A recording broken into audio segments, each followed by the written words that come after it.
Donc bonjour et bienvenue. Sur ce mois d'octobre, les CCI d'Occitanie, en partenariat avec les CARSAT, Midi-Pyrénées, Languedoc-Roussillon et la branche risque professionnel de l'assurance maladie, vous propose une trilogie de webinaires pour limiter les accidents du travail, savoir comment les gérer au mieux, en vous fournissant des outils, de la méthodologie et en apportant des réponses à vos questions. Donc, mardi dernier a eu lieu le volet 1 de cette trilogie qui était consacré à l'analyse des accidents du travail avec la présentation de l'outil Agir suite à un AT de l'INRS. Aujourd'hui, pour le volet 2 de la trilogie, dans le cheminement chronologique de traitement d'un accident du travail, on vous présente comment les gérer au mieux. Cette présentation est prévue en deux parties.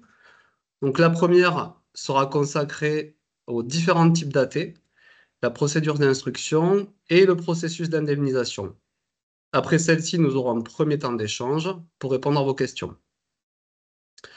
Pendant la seconde partie, nous vous présenterons comment réaliser la démarche de déclaration et comment effectuer le suivi des dossiers. Puis, en synthèse, nous parlerons des différentes fonctionnalités des outils de téléservice de l'assurance maladie en fonction des différentes étapes de la gestion de vos accidents de travail. Donc, un autre temps d'échange est également planifié en fin de webinaire. Donc pour cela, il vous suffira de faire remonter vos questions durant le webinaire via l'espace de conversation. Donc la petite bulle en haut dans votre barre de tâches. Donc je suis Vincent Garneau, coordinateur régional pour la CC Occitanie sur les thématiques santé et sécurité. Je serai l'animateur de ce webinaire. Je suis également accompagné de Sébastien Lemétayer, donc ingénieur conseil à la CARSAT Languedoc-Roussillon, qui va Bonjour. co-animer ce webinaire. Et du coup, on est accompagné de nos deux intervenants du jour, donc Pierre Seguela et Gérald Bessé, qui exercent tous les deux à la direction juridique des risques professionnels à la CPAM de la Haute-Garonne. Bonjour. Bonjour. Donc ce webinaire est enregistré, donc vous aurez la possibilité de le retrouver en replay. Donc celui-ci vous sera communiqué par mail dans la semaine avec le support du webinaire. Voilà, il ne me reste plus qu'à vous souhaiter un bon webinaire. Et je vais passer tout de suite la parole donc, à notre premier intervenant, donc Pierre Seguela, pour la première partie. Donc bonjour, donc Pierre Seguela, CPM de Toulouse, responsable d'unité au sein du service risque professionnel. Donc on va parler un peu de tout ce qui est réglementation.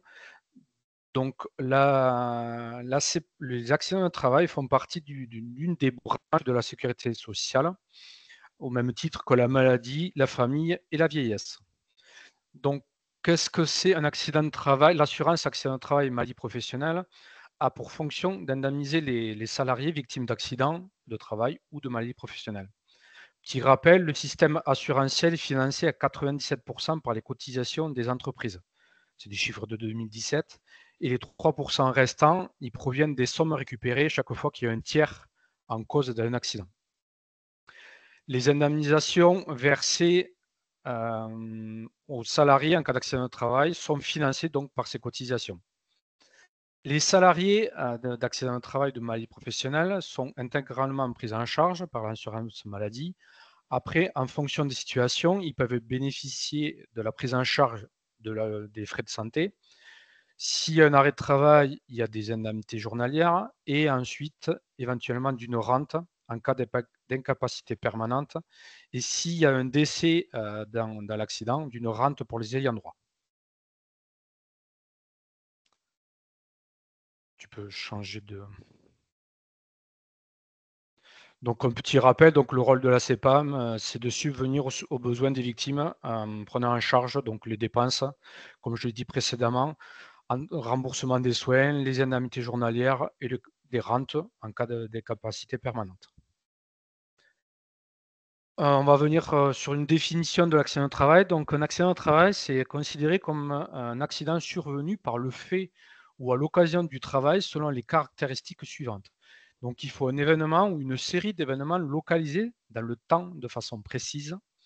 Il faut une lésion constatée, y compris une lésion psychique, et que les deux survenus au temps et au lieu du travail ou sous la subordination de l'employeur.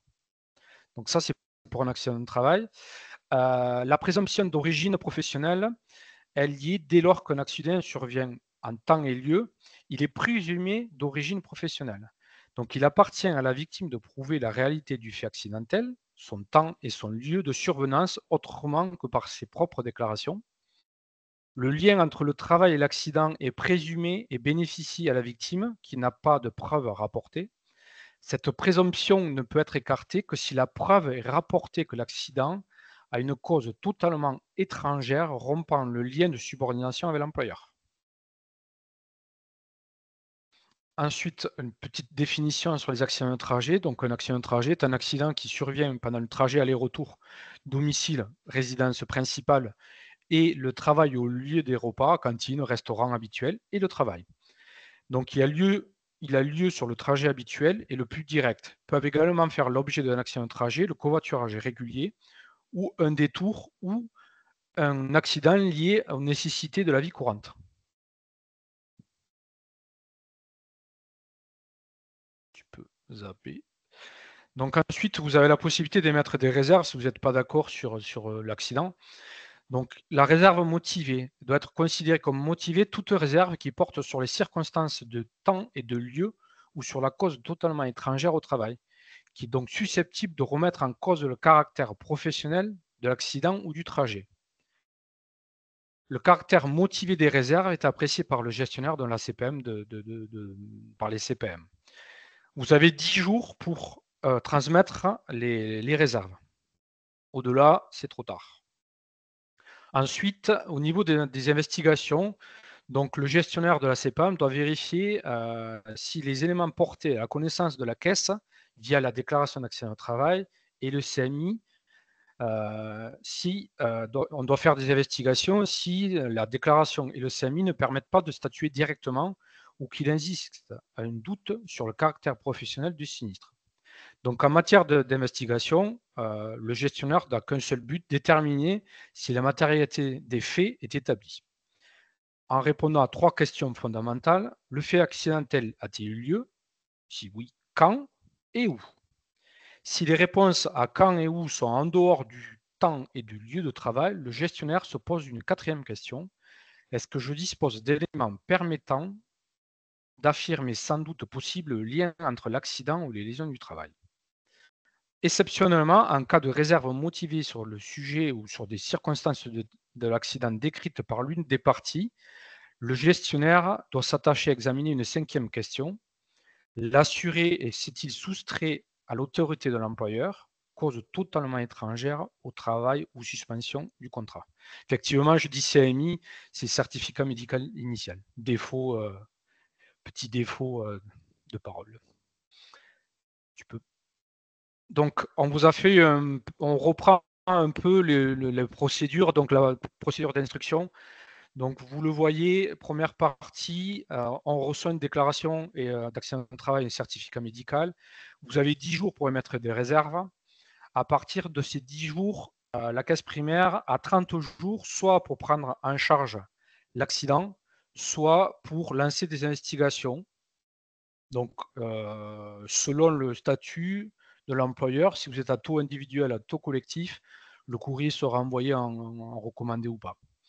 Ensuite, si on ne prend pas une décision, donc on lance des investigations, nous avons 70 jours supplémentaires pour procéder à l'envoi des questionnaires, à étudier le dossier. Au-delà de ces 70 jours, il y a une période de consultation, donc c'est 10 jours. Vous avez 10 jours pour émettre des commentaires. Et à partir du 11e jour, donc, la caisse primaire doit prendre une décision sur le dossier. Voilà.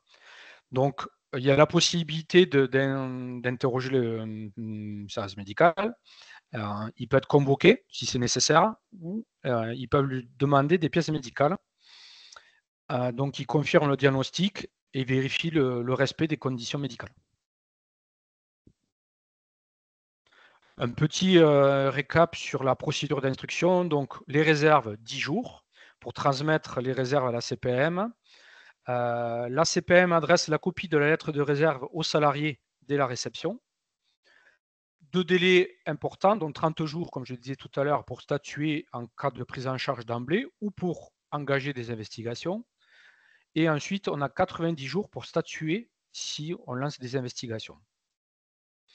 Dans le délai des 30 jours francs, les parties disposeront donc de la décision ou du courrier indiquant toutes les dates de la procédure.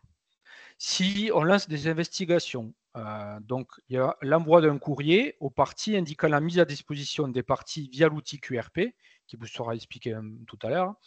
Les parties ont 20 jours pour y répondre. À défaut, les réponses peuvent ne pas être prises en compte. Et il y a 2 actions de validation à effectuer afin que le questionnaire soit valide et visible par la CPM.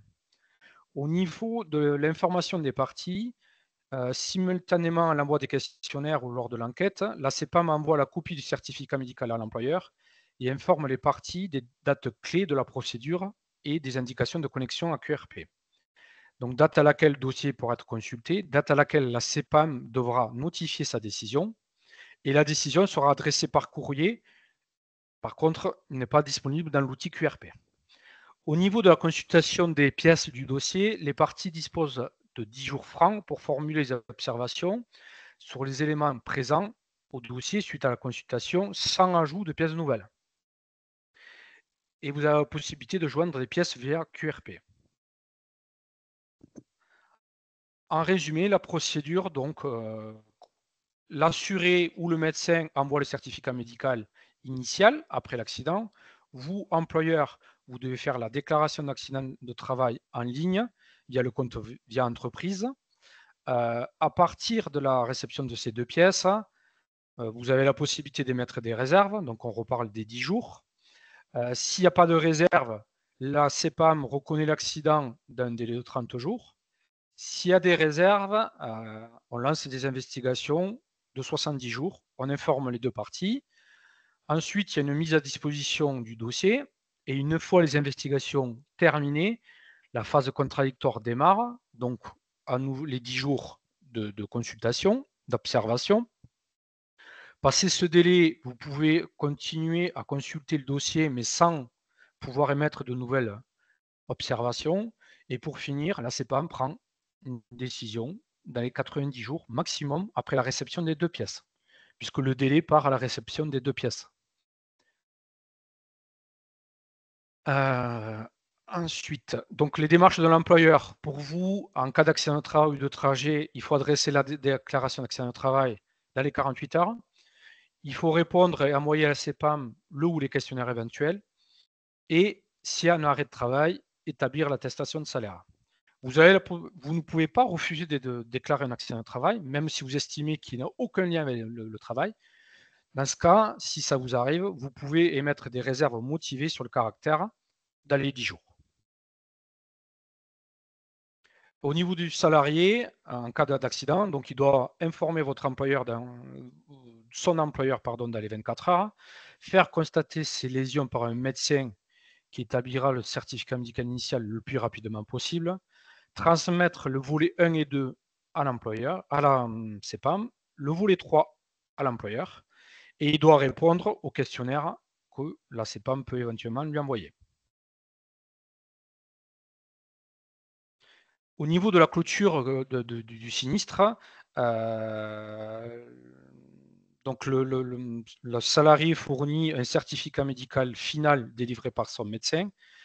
Soit, s'il n'y a pas ce certificat médical, la CPAM va faire une guérison administrative à l'absence donc de ce certificat médical et le compte AT est actualisé. Le salarié et l'employeur sont informés donc si on reçoit un certificat médical final et ensuite on met fin au versement des indemnités journalières. Donc les sanctions en cas de non-déclaration, donc le non-respect du délai de déclaration de l'assuré à son employeur ne fait pas perdre le bénéfice de la présomption. En revanche, cela peut être un motif de recours à investigation.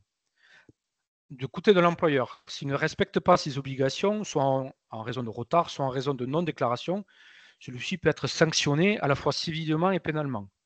Donc en matière civile, la caisse primaire peut demander au contrevenant le remboursement de la totalité des dépenses occasionnées par l'accident. des pénalités financières au titre de l'article L 114-17. Les sanctions pénales sont constituées d'amendes de 4e classe auxquelles peuvent s'ajouter des peines plus évaluées en résultant des applications d'autres lois. Au niveau du délai de prescription, donc dans le cas où l'employeur n'établit pas la déclaration d'accident de travail ou de trajet, l'assuré a la possibilité de déclarer son sinistre dans un délai de 2 ans, à compter du fait de l'accident, pour déclarer cet accident à la CEPAM, dont il relève.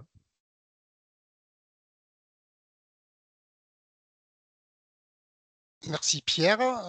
Bonjour, je me présente, Gérald Bessé, je suis chargé de la relation clientèle au sein de la CEPAM de Haute-Garonne. Pierre vous a parlé de l'accident de travail en sa forme et en sa nature. Moi, je vais faire un petit focus juste sur le processus d'indemnisation qui en découle, évidemment.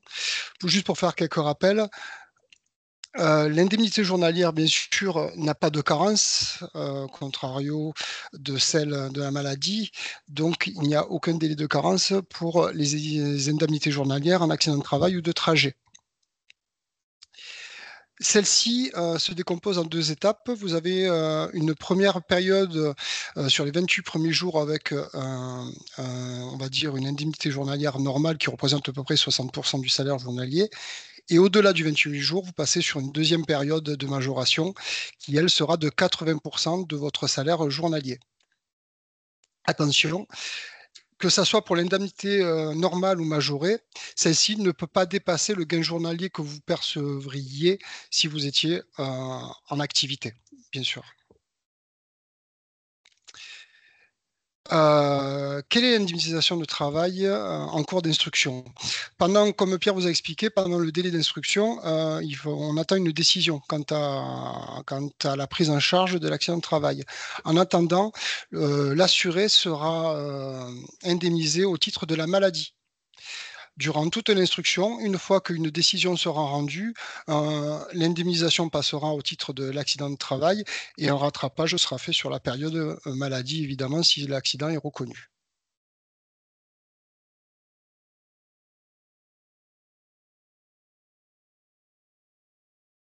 Merci beaucoup, messieurs, pour du coup cette première partie. Du coup, on va passer aux questions. Donc, j'ai vu qu'il y en avait qui étaient remontées dans le chat. Alors, il y avait notamment une question sur voilà, est-ce que l'accident de trajet en déplacement est bien reconnu comme un accident de travail? Alors oui, si le salarié est en déplacement professionnel, il est sous la subordination de l'employeur, donc c'est bien un accident de travail. Oui, c'est pas un accident de trajet, c'est un accident de travail.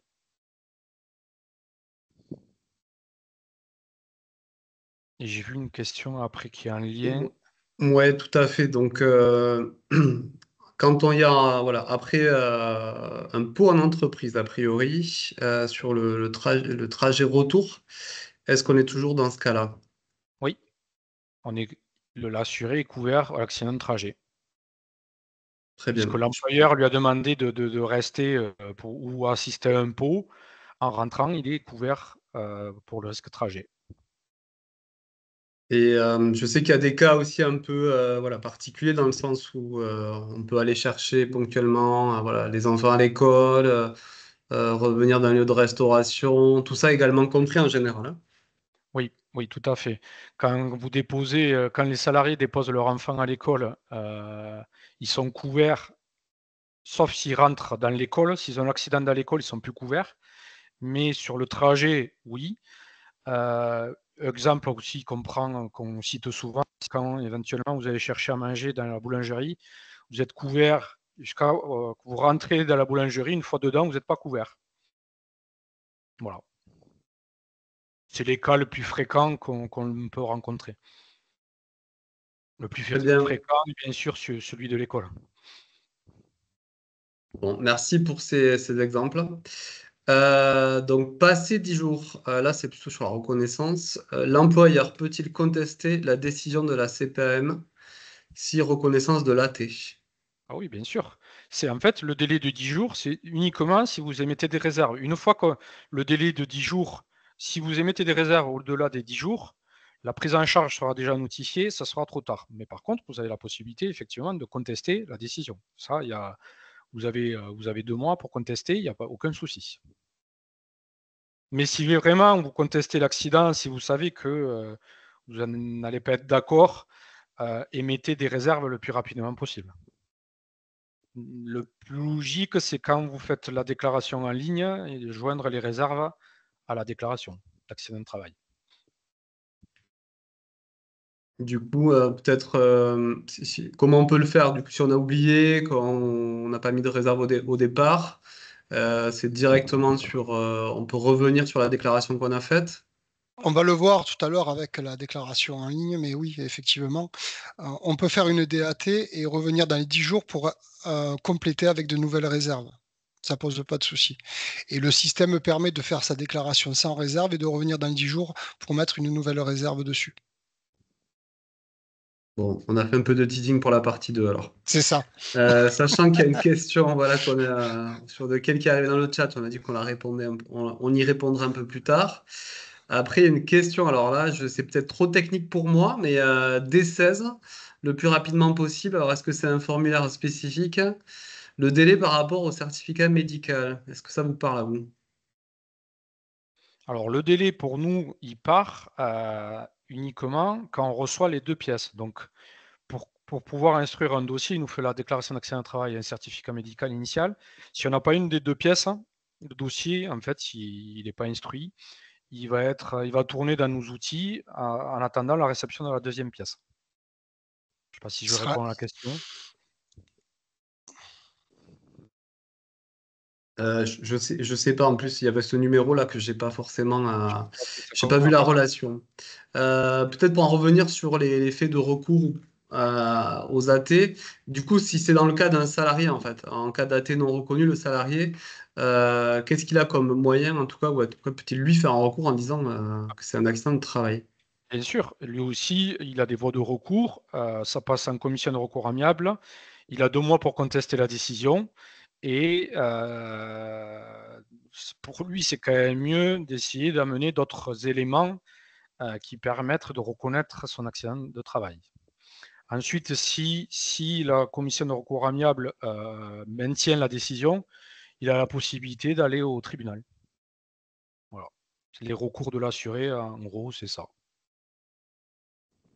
Très bien. Et sur du coup les personnes qui sont en télétravail, est-ce qu'il y a des spécificités particulières? Ils sont sous la subordination de l'employeur du moment qu'ils ont commencé à travailler. Donc après, c'est vérifiable si ils badgent, comme nous par exemple, nous badgeons. Et après, il faut qu'on ait la preuve qu'ils aient bien commencé leur activité professionnelle. Donc généralement, c'est comme preuve, c'est soit qu'ils ont déjà commencé à envoyer des mails à des collègues ou répondu à des mails, par exemple. Mais ils sont bien couverts pour le risque accident de travail s'ils ont un accident à leur domicile. Très bien. Donc là, on a une question concernant un salarié. Donc, il y a eu un AVC ophtalmique en février 2022 durant son temps de travail et son lieu de travail. Nous ne savions pas qu'il pouvait être déclaré en AT. Si. S'il est Tout sur le lieu de malaise sur travail. le lieu de travail est considéré comme un accident de travail. Présumé. Après, vous pouvez mettre des réserves, etc. Mais tout malaise sur le lieu de travail est présumé en lien avec le travail. Très bien, donc je continue dans le déroulé. Donc là, c'est plutôt sur l'indemnisation, une question sur l'indemnisation. L'écrêtement de l'indemnité journalière d'un accident de travail entraîne-t-il un remboursement à la CPAM? Alors là, je vais pas être sûr de ma réponse. Alors l'écrêtement, est fait pour, normalement, il ne devrait pas y avoir d'écrêtement puisque, il y a un plafond sur l'indemnité journalière, on devrait éviter l'écrêtement. Maintenant sur cette question-là, je n'ai pas la réponse, je pourrais revenir vers vous pour vous la donner si vous voulez. Mais, là spontanément, je ne peux pas vous dire en termes d'indus sur l'écrêtement comment c'est matérialisé au niveau de la CPAM. Ok, bon, mais c'est voilà, c'est une question quand même qui avait l'air un peu technique, donc Tout à pas de fait. souci. Donc voilà, la Je, personne, je, n'hésitez pas à re- je laisser re- vos coordonnées, voilà, on vous C'est répondra à ça. ça. On prendra contact avec elle et on lui apportera la réponse sans aucun problème. J'irai voir un technicien pour être sûr de ma réponse. Donc on a une question après sur voilà, peut-être une erreur de frappe ou de saisie, je sais pas. Donc un salarié qui s'est fait mal le 23 du mois, par exemple, donc là c'était en septembre, mais sa date datée est mentionnée au 30 du mois. Est-ce qu'il y a quelque chose de spécifique à faire? Alors non, ça doit être, par exemple, le salarié se fait mal le 23, il déclare son accident le 23. Après, il va voir le médecin que le 30 parce que ça arrive souvent maintenant que les médecins ne peuvent pas nous recevoir d'un temps proche. Et le médecin a indiqué comme date d'accident le 30 septembre sur le certificat médical. Mais en tant qu'employeur, vous avez connaissance d'un sinistre le 23 septembre, vous déclarez le 23 septembre. Très bien, merci pour ces précisions. Une question encore en lien avec les déplacements pro. Donc, si un accident survient, donc, mais en dehors du temps de travail habituel, exemple, retour de restaurant, retour de soirée, est-ce considéré comme un AT? Je pense qu'on va de nouveau reparler du lien de subordination. C'est ça. Du moment que le salarié est en mission, il est considéré sous la subordination de l'employeur, même au restaurant, même au retour d'une soirée. La plupart des dossiers sont pris en charge. Il y a des exceptions. Il faut qu'il se soustrait à l'autorité de l'employeur, mais la plupart des accidents seront reconnus au titre accident de travail. Ok, donc ça répond bien aussi à la question suivante. Si vous êtes en mission sur plusieurs jours, donc c'est le cas du découchage du salarié, vous êtes sous subordination de votre employeur. Voilà. Un salarié qui se fait mal le matin en sortant de la douche, qui trébuche, qui tombe, c'est un accident de travail.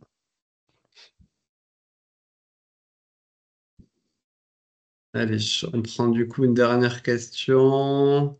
Si un salarié est en arrêt suite à un AT abusif, alors AT abusif, c'est entre parenthèses, peut-on demander un contrôle comment?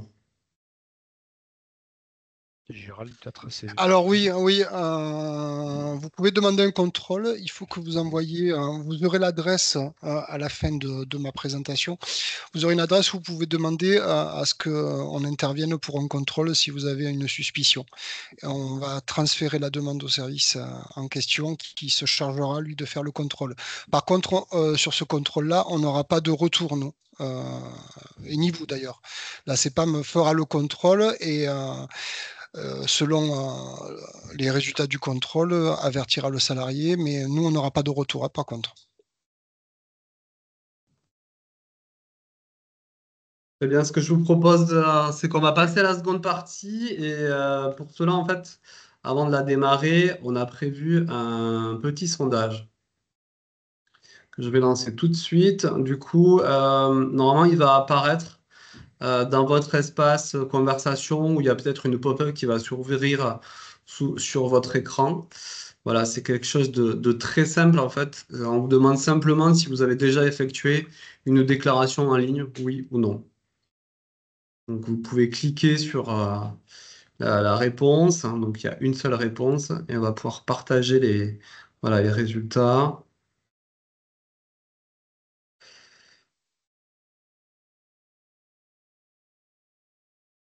Ouais, je vois que tout le monde est en train de participer. Il y a quand même une tendance sur le oui qui se dégage avec 70%.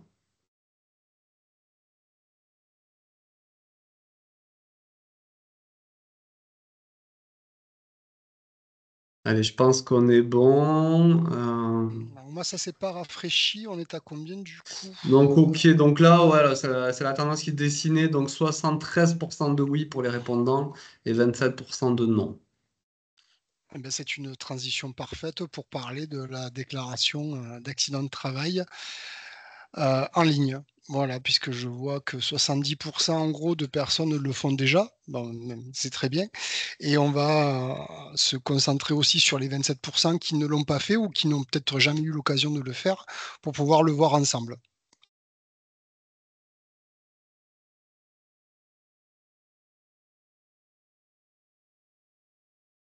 Alors, comment déclarer un accident de travail en ligne? Pierre vous a expliqué maintenant tout le cheminement du risque AT, accident de travail ou trajet. Et maintenant, pour pouvoir matérialiser tout ça, il va falloir faire la déclaration d'accident de travail. Pour pouvoir faire votre déclaration d'accident de travail, vous devez déjà avoir un compte Net Entreprise. Le compte Net Entreprise, vous avez l'habitude, c'est le portail qui vous permet de faire les démarches, entre autres les attestations de salaire. Et on va s'intéresser à un nouveau téléservice qui a été mis en place par l'assurance maladie, qui est le compte entreprise. Le compte entreprise est le nouveau téléservice qui centralise toutes vos démarches avec l'assurance maladie. Donc, vous vous connectez sur le compte entreprise via vos identifiants.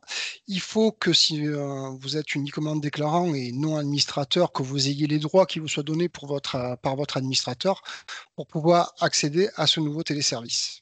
Une fois que vous êtes connecté, vous aurez une petite tuile de déclaration qui s'appelle compte entreprise, qui d'ailleurs maintenant n'est plus grise et bleue. Il vous suffira de cliquer dessus pour accéder directement au portail. Quand vous accédez au portail, vous allez pouvoir maintenant engendrer ou enclencher votre déclaration d'accident de travail. Il y a deux solutions. Il y a deux modes de déclaration, soit le mode en EFI, qui est le formulaire que vous allez remplir en ligne via le portail, soit le mode EDI qu'on verra tout à l'heure, qui est un fichier structuré qui est déposé sur le portail et qui est généré par votre logiciel de gestion. Dans un premier temps, on va s'intéresser au formulaire qui est ici en EFI. Il se compose donc, cette déclaration va se composer en 5 étapes. La première étape sera concentrée sur l'entreprise. Il va falloir renseigner les différents adresses et SIRET de l'entreprise, sachant que l'entreprise récupère, les SIRET récupérés sont ceux que vous avez enregistrés sur Net Entreprise.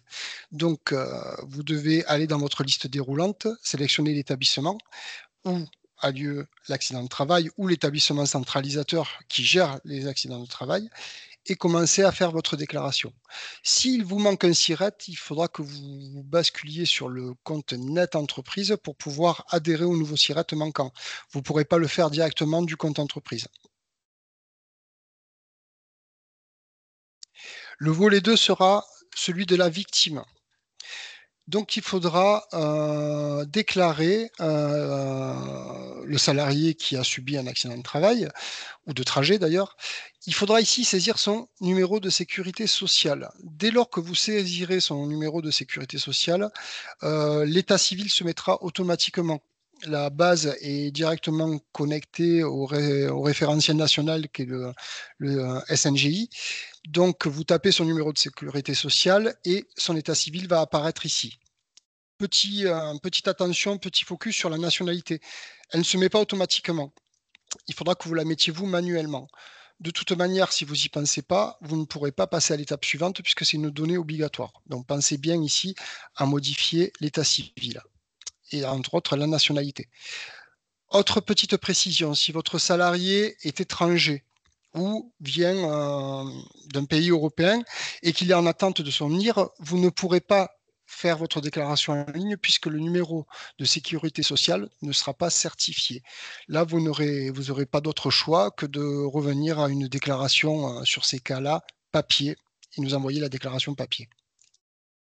Jusqu'à la certification du NIR du salarié, bien entendu. Ici, une fois que vous avez passé la première étape sur l'état civil, on va vous demander des renseignements concernant son contrat de travail. Vous voyez que vous avez deux possibilités en bas, on en reparlera plus tard, mais vous pouvez revenir à tout moment sur l'étape précédente. Je parlerai de l'option abandonnée à la fin de la présentation, car il y aura une petite particularité pour ce mode de choix. L'étape 3, on va parler de l'accident lui-même.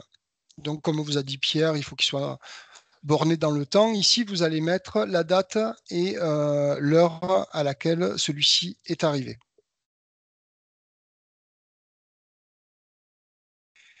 Ici, on va vous demander l'amplitude horaire de votre salarié.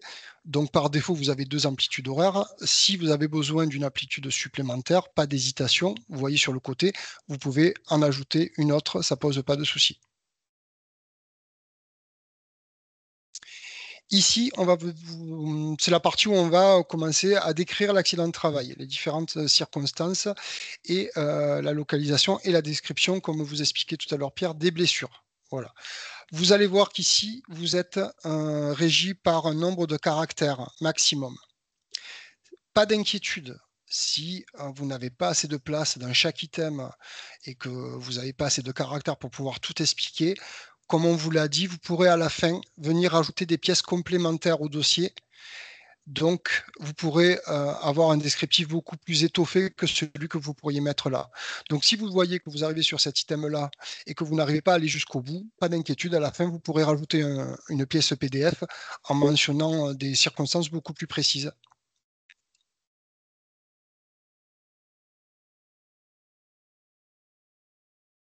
Ici, pour le dernier item, bien sûr, les conséquences de l'accident de travail, vous avez 2 choix.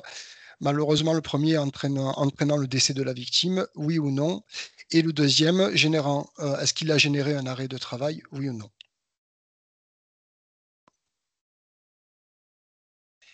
On arrive à la fin de votre déclaration, une fois que vous avez rempli tous les items. Comme je vous ai dit précédemment, sur les items où vous aviez le descriptif, s'il n'était pas assez étoffé, vous avez la possibilité, ici, vous voyez, de rajouter une pièce jointe qui doit être au format PDF et d'une certaine taille. Donc, il vous suffira de rédiger la partie que vous n'avez pas pu décrire correctement ou dans le fond, en le précisant sur une pièce PDF et en joignant au dossier. Ici, sur la fin, comme on vous disait, vous aviez la partie où vous pouvez mettre vos réserves motivées. Nous sommes dans le même cas que tout à l'heure. Sur la partie réserve motivée, nous sommes aussi régis par un nombre certain de caractères qui est de 128. Effectivement, 128 caractères pour des réserves, quand on a beaucoup de choses à dire ou beaucoup d'étapes à décrire, c'est très peu. Donc, vous n'hésitez pas à ne pas remplir cette partie-là et à nous joindre un PDF qui pourra mentionner l'ensemble de vos réserves. Toutes les pièces sont rattachées de toute manière au dossier. Et lors de l'instruction, je ne me trompe pas Pierre, les techniciens ont accès à l'ensemble des pièces. Oui, c'est ça, ils ont accès à l'ensemble des pièces du dossier. Une fois que c'est fait, vous arrivez à la fin. Là, c'est ici que je vais vous parler du petit bouton « Abandonner ». Il y a une particularité sur la déclaration en ligne, c'est que si vous abandonnez votre déclaration en cours de route, eh bien, elle n'est pas sauvegardée. Il faudra la ressaisir du début. Elle ne s'arrêtera pas à l'étape, si vous arrêtez à l'étape 3 où vous avez commencé à remplir, vous dites j'abandonne et je reviendrai la faire plus tard, on ne peut pas. Quand vous commencez vos déclarations en ligne, il faut aller jusqu'au bout.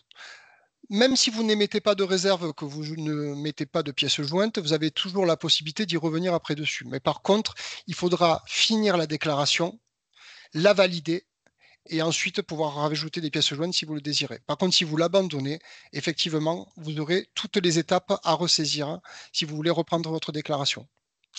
Si jamais vous avez fini, il vous suffit de valider ici cette coche notifiant que vous avez bien pris connaissance. Vous avez ici téléchargeable l'accusé réception, la déclaration rematérialisée sous forme de CERFA. Donc, vous pouvez les télécharger directement sur votre ordinateur à un endroit bien précis. Sinon, elles vont se télécharger en automatique sur un endroit d'enregistrement par défaut selon votre système d'exploitation ou votre configuration de l'ordinateur. Je répète, pas d'inquiétude si par contre vous n'avez pas mis de pièces jointes, vous aurez toujours la possibilité de les mettre une fois celle-ci terminée. Par contre, en cas d'abandon, vous serez obligé de tout ressaisir. Je vais vous parler de l'autre mode de déclaration. Donc celui qu'on vient de faire, c'est le mode formulaire, EDI. On a vu tout à l'heure que vous aviez 2 choix, soit en EDI, soit en EFI. On vient de voir le FI, maintenant on va voir le DI. Le DI, c'est un mode particulier de déclaration. C'est un mode qui est généré par vos logiciels de gestion. Selon les licences et selon les éditeurs de logiciels de gestion, vous avez la possibilité de faire vos déclarations via votre logiciel. Une fois que celle-ci est faite, elle va générer un fichier structuré qu'on appelle fichier EDI qu'il faudra venir nous déposer sur le site compte entreprise déclaration d'accident de travail. Il faut que ce fichier, une fois qu'il est enregistré, doit être zippé, ne doit pas dépasser 5 mégas et surtout ne doit pas comporter de mot de passe, évidemment, puisque nous ne pourrions pas l'ouvrir au moment du traitement du dossier. Il suffit d'aller en mode EDI que nous avons vu tout à l'heure, sélectionner le mode EDI et venir joindre votre fichier ici tout simplement. Même chose que pour le mode FI, une fois que j'ai fait mon mode EDI, je peux venir ajouter des pièces jointes sans aucun problème. Il suffira de venir dans le petit menu de gauche, déclarer un accident de travail, ajouter des réserves, et vous allez voir qu'ici, vous aurez la liste de vos dossiers en cours, donc du dossier EDI que vous venez de poster, qui apparaîtra. Il vous suffira de le sélectionner et d'y rajouter les pièces jointes comme sur le mode formulaire. Les dossiers sont rangés en mode de priorité, c'est-à-dire que les dossiers d'en haut sont les délais qui sont les plus courts. On approche de la fin des 10 jours, que les dossiers en bas sont ceux où on approche des 10 jours pour pouvoir déclarer.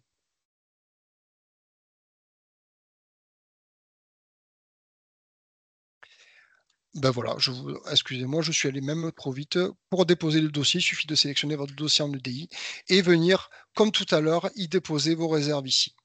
Et vous avez aussi la possibilité de voir la DAT que vous venez de poster en EDI à l'écran. Par contre, si elle a été postée en EDI, comme tout à l'heure, elle ne sera pas modifiable. Donc, si vous avez des modifications à faire sur votre DAT, il faudra passer par le mode déposer des pièces jointes pour nous donner les éventuelles modifications que vous avez à faire dessus. Maintenant que nous avons vu la déclaration d'accident de travail avec des réserves motivées, cette procédure va enclencher donc la mise à disposition d'un questionnaire puisque vous avez émis des réserves. Ce questionnaire est donc pareil disponible en ligne. Une fois que vous avez émis vos réserves, le technicien va vous envoyer un courrier et vous aurez accès donc à un espace en ligne pour pouvoir répondre à ce questionnaire. C'est ce dont on vous parlait tout à l'heure, c'est le questionnaire de risque professionnel QRP. C'est un applicatif qui ne se trouve pas sur le portail, par contre, compte entreprise. Sur les prochaines évolutions, on parle que celui-ci soit intégré. Pour l'instant, il n'y est pas. Nous verrons tout à l'heure par quel biais il sera accessible. Il faudra vous rendre sur l'adresse Google. Vous tapez tout simplement questionnaire risque pro amélie.fr et il faudra à ce moment-là rentrer via cette adresse-ci sur le compte employeur. Mais nous allons le voir plus bas. Juste une fois que vous êtes une fois que vous avez accès au compte QRP, vous avez la possibilité de renseigner le questionnaire comme tout à l'heure et vous aurez la possibilité de voir les éventuelles pièces qui ont été mises à disposition. 3 étapes. On crée le questionnaire. Il est mis à disposition sur QRP, questionnaire risque professionnel. Vous répondez au questionnaire. Une fois que celui-ci est clôturé, vous avez accès au dossier. Ce sont les 3 étapes de vie de votre questionnaire en ligne. Pour cela, si vous n'avez jamais créé de compte QRP, c'est-à-dire que si dans votre entreprise, vous n'avez jamais eu de DAT déclaré avec des réserves motivées, vous n'avez jamais eu de compte QRP. Le compte QRP va se créer à la première DAT où vous émettrez des réserves. Une fois qu'il est créé, il est existant, mais on ne pourra pas le créer avant, en amont. On ne peut le créer qu'au moment d'une DAT avec des réserves. Quand vous recevrez le courrier où on vous demande d'accéder au questionnaire pro, il vous suffira de créer votre dossier. Donc, pour créer votre compte QRP, il faudra vous rendre sur http questionnaire risque pro amélie.fr. Vous aurez de toute façon la doc avec le lien hypertexte pour aller sur la page directement. Une fois que vous serez sur la page d'accueil, il faudra tout simplement, comme beaucoup de comptes que l'on crée, créer votre compte employeur. Vous aurez ici 3 statuts, vous sélectionnerez bien entendu employeur et il faudra procéder à s'inscrire.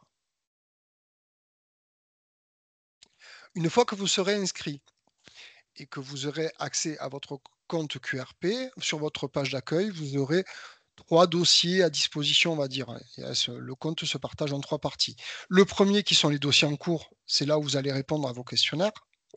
Le deuxième qui seront les dossiers archivés. Ces dossiers seront disponibles, c'est des dossiers, des questionnaires auxquels vous avez répondu, qui sont clôturés, mais qui sont disponibles encore pendant 3 mois. Et ici, vous aurez votre onglet profil où vous pourrez paramétrer votre profil utilisateur et entre autres déclarer d'autres personnes sur le compte pour pouvoir faire les démarches à votre place si vous êtes le seul administrateur. Quand vous cherchez un dossier, vous rentrez donc sur dossier en cours. Vous avez ici toute une liste de dossiers. Donc vous avez accès directement. Si vous avez très peu de dossiers, vous verrez, vous les voyez, ils sont tous synthétisés sur la première page, hein. Vous avez en visu une dizaine de lignes. Si jamais vous avez énormément de dossiers, que vous êtes un SIRET centralisateur pour plusieurs établissements, il vous suffira ici d'aller chercher par SIRET ou par numéro de sécurité sociale ou raison sociale pour pouvoir trouver le dossier que vous cherchez. Voilà. Une fois que vous avez la ligne, il suffit d'appuyer sur accéder pour entrer dans le questionnaire. Pas de grande difficulté. En cliquant sur accéder, vous tombez sur la partie du questionnaire qui est disponible avec les différentes pièces. Vous avez accès au questionnaire et là, quand vous avez accès au questionnaire, vous pouvez commencer à renseigner celui-ci. Donc, je ne vais pas vous refaire tous les items du renseignement du questionnaire, hein. Il y a quelques questions qui vous sont posées. C'est pour votre partie à vous, employeur. La partie salariée a exactement la même chose de son côté. C'est au moment où les 2 parties auront répondu qu'on pourra procéder au traitement du dossier. Donc vous remplissez, vous cliquez sur suivant pour passer sur la page suivante sur les différents items. Un point de notation. Une fois le questionnaire validé, pardon, il ne peut plus être modifié. Donc au moment où vous avez rempli votre questionnaire, vous avez répondu, il ne peut plus être modifié. Voilà. Donc, il sera possible d'interrompre à tout moment et de revenir sur un clic suivant, vous pouvez apporter systématiquement une sauvegarde. Le jaune permet de suivre les avancées du dossier. Il reste complété et atteindre 100% du questionnaire. Si un questionnaire a été retourné papier et téléchargé par la SAPAM sur QRP, oui, si jamais un questionnaire a été retourné papier, excusez-moi, et qu'il n'a pas été fait via le site en ligne, il ne sera pas, bien sûr, consultable via QRP, puisqu'il a été fait initialement papier.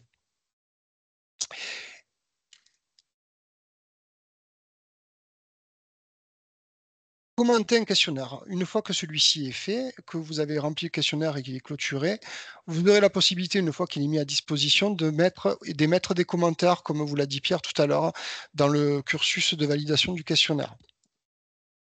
Bon, ça, c'est très simple.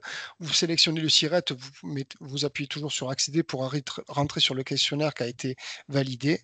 Et une fois que vous rentrez dessus, vous pouvez télécharger les pièces pour le consulter directement du questionnaire. Ça vous permet de les enregistrer en local. Elles sont disponibles via le site, bien entendu, mais vous pouvez après les enregistrer sur votre espace personnel. Et ici, vous pourrez y mettre un commentaire. Le commentaire est toujours régi, vous voyez, avec un caractère maximum de 800. Une fois qu'il est validé, il sera désormais visible et ne pourra plus être modifié non plus. Vous pouvez mettre jusqu'à 20 commentaires sur un même questionnaire, ce qui laisse quand même 20 commentaires, 800 caractères, la possibilité de faire pas mal de commentaires ou de modifications si vous le souhaitez. Pour les dossiers archivés, il vous suffit d'aller sur l'archive. Ils sont archivés pendant 3 mois. Vous sélectionnez le dossier soit par le SIRET et la raison sociale ici, et vous accédez au dossier toujours de la même manière avec le bouton accéder. Là, vous l'avez en consultation maintenant et vous avez toujours à disposition les pièces. Voilà pour la partie QRP. Donc, nous avons vu la déclaration de l'accident de travail via le site Net Entreprise, compte entreprise pour déclarer son accident de travail. Vous avez vu la partie QRP, service qui pour l'instant n'est pas encore sur le bouquet de la CEPAM du compte entreprise, mais qui devrait bientôt l'intégrer. Et ici, nous avons mis un petit récapitulatif de tous les services dédiés de la CEPAM selon les risques sur lesquels vous vous situez. Voilà. Donc, vous l'aurez, puisque vous avez la doc technique de la réunion, vous aurez ici un petit pense-bête où vous voyez déclarer un accident de travail. Vous avez tous les téléservices qui peuvent correspondre. Suivre un dossier QRP BPIJ. Déclarer un accident, c'est ce que vous venez de voir. IDAT, c'est la déclaration en ligne. Et permettre l'indemnisation, bien sûr, la DSN événementielle.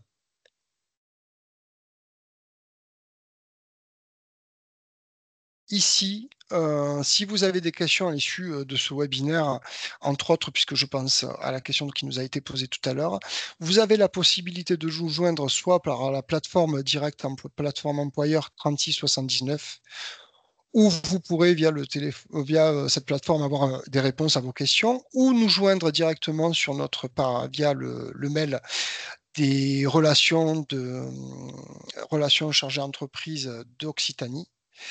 Et on pourra également prendre rendez-vous. Pardon, excusez-moi. On peut également faire des rendez-vous personnalisés afin de pouvoir traiter des problématiques bien spécifiques en faisant la demande soit par le 3679, soit par l'adresse mail. Ça ne nous pose aucun problème. Nous sommes là pour vous écouter et essayer de répondre à vos questions. Voilà. Très bien. Bah, écoutez, merci beaucoup pour toutes ces présentations donc sur la partie déclaration et sur la partie recours et puis la petite synthèse à la fin pour retrouver toutes les rubriques des services en ligne. Donc avant de passer aux questions, je vous présente juste l'agenda. Donc mardi prochain, en fait, on propose la dernière étape de la trilogie sur quel est l'impact du coup des AT ou MP sur votre taux de cotisation. Ensuite, en novembre, on va revenir sur une thématique un peu plus large, donc sur la désinsertion professionnelle des salariés en situation de fragilité. Et en décembre, donc, nous aurons un point sur réussir l'accueil en formation professionnelle. Voilà, comme ça a été dit, sur le support qui vous sera communiqué, vous avez l'ensemble de la playlist de nos rendez-vous santé-sécurité. Donc là, vous pouvez tout retrouver ici et le webinaire du jour vous sera communiqué en lien avec le support. Voilà, je crois qu'il y a eu pas mal de questions, donc on va y répondre. Et c'est Sébastien, du coup, qui va poser les questions à nos deux intervenants. Et moi, je vais lancer en parallèle notre traditionnelle question de satisfaction. Voilà, merci. Merci Gérald, merci Pierre et merci Vincent. Alors une question, comment faut-il faire pour déclarer un AT sur NetE quand le siège de l'entreprise est dans un département et le domicile du collaborateur sur un autre département? Alors, il faut que si le département, je prends le 31, si l'entreprise est domicile dans le 31, elle fera la démarche dans le 31 et le dossier sera envoyé sur la CEPAM dont dépend le salarié, tout simplement. C'est ça. Merci. Je continue, je prends les autres questions. En cas d'AT non reconnu, le salarié doit-il refaire ses arrêts de travail en risque maladie? Non. Le certificat médical initial peut rester un accident de travail. Par contre, les suivants, si l'assuré est prolongé, il faut qu'il soit fait en maladie. C'est pas obligatoire. Hein. Ok. Donc ce sera requalifié en interne, le cas échéant, en IJ maladie et pas en IJ AT. Ça fait, dès lors qu'il n'est pas reconnu en AT, il basculera en maladie. Hein. Oui. Pour les personnes en télétravail, comment peut-on s'assurer de la réalité de l'accident du travail? Pierre, ça revient sur les conditions initiales de ce que c'est qu'un accident du travail, non? Oui. Mais du moment qu'il a commencé son activité, qu'il déclare un accident, je ne sais pas, ce qui nous est arrivé dernièrement, c'est des personnes qui se bloquent le dos. C'est à l'employeur de prouver qu'il ne s'est pas fait mal à ce jour-là, à ce moment-là. c'est très difficile, je ne le cache pas. Mais Théorie difficile, oui. Oui. voilà, Après, on pourrait imaginer d'autres accidents de télétravail, une brûlure avec un mug de café. c'est ça. Hein Bon, Une après, chute de il y la en a pas chaise. beaucoup quand même pour l'instant. Enfin, le Bon. télétravail s'est développé, il n'y a quand même pas beaucoup d'accidents en télétravail. Alors, ensuite, un salarié a eu un AVC ophtalmique en février 2022 durant son Sébastien, temps on de... les a déjà passées ces Ah, questions. Il te faut allez, enchaîner ok. sur les Donc parties j'enchaîne suivantes. après le petit questionnaire. Avez-vous déjà déclaré? Pour une agence d'intérim, c'est intéressant. Doit-on renseigner les informations de l'entreprise utilisatrice ou de l'agence d'intérim? Ou les deux? Alors, si je ne me Vas-y. Ok, trompe pas, c'est un SIRET décentralisateur, c'est l'intérim, mais pour le compte d'une autre entreprise. c'est ça. C'est ça. En fait, l'employeur du travailleur temporaire, c'est l'agence d'intérim. C'est ça. Donc, en tant qu'employeur, elle doit normalement faire une déclaration préalable et ensuite, elle va faire la déclaration d'accident du travail. C'est ça. Et si je reviens sur le sujet de l'analyse de l'accident du travail, c'était la semaine dernière, l'analyse doit se faire entre l'agence d'emploi et l'entreprise utilisatrice. C'est ça. Généralement, les agences d'intérim récupèrent les circonstances d'accident sur l'info préalable C'est ça. et font la déclaration derrière. L'heure à laquelle l'accident est arrivé ou l'heure à laquelle on a été informé. C'est une question. Doit-on préciser l'heure? L'heure d'accident. Oui, C'est au moment de la déclaration, il y avait la date, l'heure C'est de ça. l'accident. C'est l'heure de l'accident. c'est Il ça. y a deux, il y a deux dates à informer. Il y a la date d'accident qui se situe à côté de l'heure de l'accident, pardon, qui se situe à côté de la date d'accident sur la Mhm. déclaration d'accident de C'est travail. ça. Et après les circonstances, il y a quand c'est que vous avez été informé. C'est ça. Comment savoir si un athée est bien reconnu en l'absence de réception du courrier par voie postale? Oups, ça y est, j'ai perdu le fil. Ça y est, par réception du courrier par voie postale, possibilité de le voir sur Net. Point d'interrogation. Alors, pour la partie téléservice, je vais répondre, il n'y aura pas de possibilité de voir sur NetE, puisque c'est un portail de déclaration, on n'a pas de et Pierre, pour savoir s'il est reconnu en l'absence de courrier, mais je ne pense pas qu'il y ait pas de réponse sur un AT.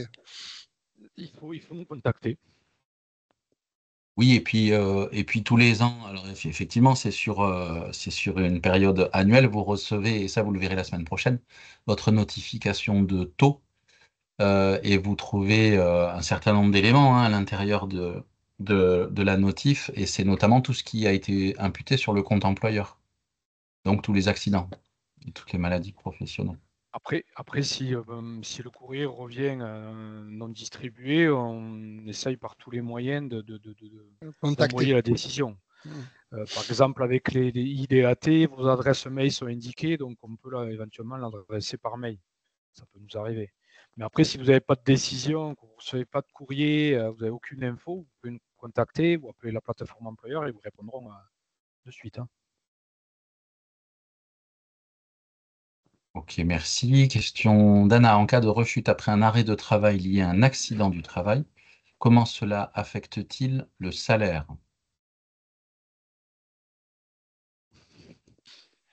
C'est vaste comme question. Tout dépend s'il y a une prise en charge, c'est-à-dire s'il y a une subrogation ou s'il n'y a pas de subrogation. Il faudrait préciser peut-être ou alors nous contacter pour qu'on puisse voir, le cas bien précis. Heu, il y a 2 cas, c'est soit vous êtes salarié, employé et vous êtes non subrogé et vous touchez les IJ directement versés par la CPAM, soit, vous êtes sous subrogation, vous avez le salaire qui est maintenu avec ou sans subrogation et là vous touchez votre salaire directement de l'employeur et nous on verse les IJ, à votre employeur donc soit faudrait que vous spécifiez le cas ou soit nous contacter, nous envoyer un mail avec le cas bien spécifique pour qu'on puisse vous y répondre. Voilà, il y avait quelques précisions. Après, si la personne reprend son travail, il doit s'arrêter à nouveau après 3 jours. Quelles sont les démarches à suivre pour assurer une continuité des droits? Ça dépend tellement de choses. Ça dépend, voilà, compliqué. ça dépend. Le médecin, s'il lui refait un arrêt dans le cadre d'une pathologie qui est déjà reconnue, soit c'est un certificat soit c'est une prolongation, soit c'est un nouveau certificat médical. Là, il y a beaucoup de cas. Il faudrait avoir un cas précis pour pouvoir vraiment statuer dessus. Juste pour compléter, effectivement, si pour qu'il y ait une rechute, il faut qu'il y ait un certificat médical final sur le dossier. Sinon, il ne Voilà. peut pas avoir une rechute, c'est un nouvel arrêt. Donc, du coup, ça dépend de tellement de choses. Et généralement, une personne qui est en arrêt et qui reprend, et au bout de 2 jours ou 3, se arrête à nouveau, c'est pas, enfin, réglementairement, ce n'est pas une rechute, c'est un nouvel arrêt. Mm. Une rechute, vraiment, c'est par exemple, je vais aller à l'extrême, c'est j'ai un accident de travail en 2020 et en 2024, j'ai à nouveau mal au même endroit, à la même lésion physique. Ça, c'est une rechute. Potentiellement, c'est une rechute. Voilà. Mais d'un temps très proche, il y a plein de règles, comme disait. Il faut expliquer plus en détail, il faut plus d'informations, effectivement. Si elle a un cas concret, cette personne a un cas concret et qu'elle veut nous l'envoyer, il n'y a aucun problème. On prendra, on y répondra. Voilà. Ok, merci. Alors, je crois que c'est la dernière question et elle est très complète. C'est un cas de figure, hein. Un salarié se présente en mars nous indiquant qu'il s'est fait mal en février, sans pouvoir nous donner une date exacte, une heure exacte et sans témoin. La semaine, avant de nous informer de cet accident du travail, le salarié avait eu une visite d'embauche avec le médecin du travail qui le déclare apte. Nous faisons la déclaration, cette personne sera ensuite en arrêt durant plusieurs mois. Dernièrement, nous apprenons que l'AT n'est pas validé en AT de travail. En suivant, le salarié a été un mois en congé sans solde. Il est revenu 2 jours et nous déclare un AT le deuxième jour, avec cette fois-ci tous les éléments nécessaires pour faire une bonne déclaration et faire en sorte que ce soit un vrai AT. Cette personne a une autre activité à son compte en plus chez nous. Que pouvons-nous faire pour démontrer un éventuel abus du salarié? Ça ne s'appelle pas de l'abus si c'est qualifié, ça s'appelle de la fraude, mais je vous laisse répondre, chers collègues. Voilà, après, on est sur des cas précis, donc Ouais. on Oui. va pas s'étendre sur ces sujets. Je pense que voilà, c'est des cas Là, spécifiques. c'est difficile de donner une Voilà. réponse. Là, il faut étudier le dossier. Il faudra avoir les informations qui sont liées au dossier. Là, c'est un peu compliqué de donner spontanément une réponse. Donc, si le salarié du 31 que cette personne veut une analyse du dossier ou qu'elle pense que c'est un arrêt abusif ou autre, qu'elle rentre en contact directement avec nous. Voilà. Et surtout, si je peux donner un conseil, dans ces cas-là, il faut adresser des éléments le plus factuels possible. C'est ça. Gardez-vous d'émettre bien des opinions. Je sais que ce monsieur a l'habitude de machin, ça n'apporte Mm. rien au dossier. Non. En revanche, si vous apportez des témoignages, des coupures de journaux, des pages Facebook, que sais-je, ça, ce sont des éléments qui peuvent servir. Je reviens sur les éléments factuels. Quand vous faites le descriptif de l'accident du travail, ce n'est que du factuel. Monsieur Untel, comme d'habitude, est passé par la porte machin, alors que je lui ai toujours dit qu'il fallait. Enfin, ça n'apporte rien. C'est du factuel et encore du factuel. Et on part Après, sur une suspicion. On part toujours sur une c'est ça. suspicion. Quand il y a une suspicion de fraude, il faut nous écrire. On Oui. transmettra au service concerné éventuellement. Il y a quand même un travail supplémentaire derrière qui est autre que juste l'analyse d'une demande. Il faut avoir un C'était, Très service bien. fraude à la CPAM. Du c'était coup, voilà ce la qu'on dernière question, messieurs. on vous invite voilà, à prendre contact pour ces cas particuliers. Je pense que voilà, prenez directement contact avec l'adresse qui vous a été laissée et qui sera disponible dans le support. Bah, écoutez, merci à tous nos intervenants. Merci à vous aussi de nous suivre voilà, pour cette trilogie. Vous êtes toujours nombreux. Donc, on se retrouve la semaine prochaine sur le sujet voilà, l'impact sur votre taux de cotisation. Merci à tous. Bonne fin de journée et du coup, à mardi prochain. Merci, Au revoir. merci beaucoup. Merci, au Merci. revoir. Au revoir.